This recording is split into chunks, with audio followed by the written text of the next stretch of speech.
Let's take a look at straight kicks.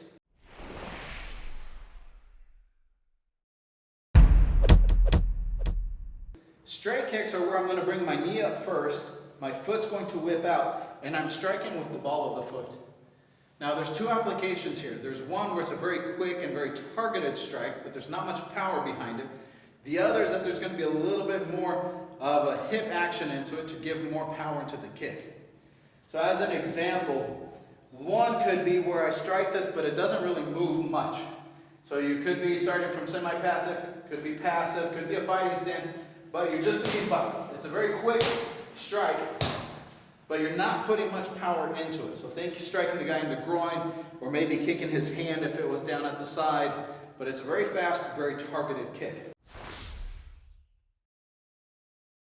Let's look at the second kick. The second kick is where we're going to put more power into the kick. That means that as the knee comes up, the foot starts to travel out, I now need to get my hips involved into the kick so that I can have more power. Don't confuse this with a push. We're not trying to push the pad away. Even though the hips make it so that there is a little bit more of a pushing action, I still need to have a fast recoil, which is going to make it a strike and not a push.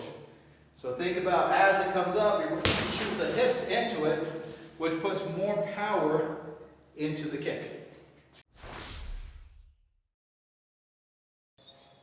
Now, what can the base leg be doing? If I don't have any time and I'm doing just the fast kick, this foot might not turn or change its position at all. It may just be a quick where I kick out and it's still there. If I have a little more time, I'm going to actually bring this foot or heel in. Now that could be that I take a small step and then I kick, or it could be that as I kick, that foot rotates. Especially if I go to kick higher or if I want more power into my kick, I don't want my toes pointed forward, but rather I want them at a slight diagonal off of it. Groin kicks.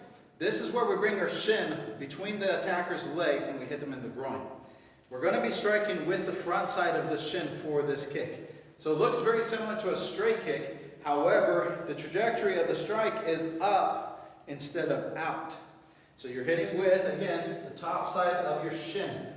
This is preferred over your foot. The pelvis has a lot of bones, and the top of your foot has a lot of smaller bones. So the foot doesn't always like to hit that pelvis area. So think about driving up and hitting with the front side of the shin. Can't do that on a heavy bag because it requires you to hit a target that's fairly horizontal to the ground. But I want you to just picture that the knee comes up and your foot drives up to the sky. All right, that's your groin kick.